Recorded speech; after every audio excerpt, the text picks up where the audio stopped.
এ পর্যায়ে বক্তব্য নিয়ে আসছেন বাংলাদেশ ইসলামী ছাত্র শিবির কক্সবাজার জেলা শাখার সংগ্রামী সেক্রেটারি মীর মোহাম্মদ আবু তালহা।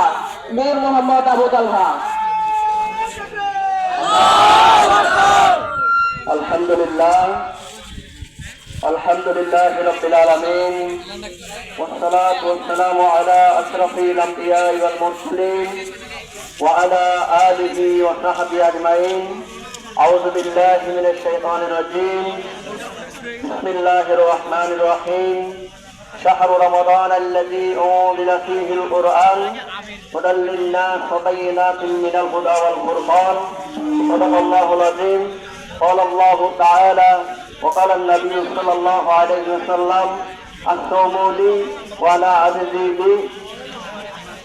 রহমত বরকত মাগফিরাত ও নাজাতের মাসকে আগমন জানানোর উদ্দেশ্যে শহীদ কাফেলা বাংলাদেশ ইসলামী ছাত্র শিবির কক্সবাজার জেলার উদ্যোগে আয়োজিত র্যালি উত্তরে সমাবেশে আমাদের মাঝে উপস্থিত আছেন শহীদ কাফেলা বাংলাদেশ ইসলামী ছাত্র শিবির কক্সবাজার জেলার সংগ্রামী সভাপতি মেধাবী ছাত্র নেতা জনাব আব্দুর রহিম নুরি ভাই উপস্থিত, জেলার সম্মানিত দায়িত্বশীল ও প্রান্তীয় থাকবে।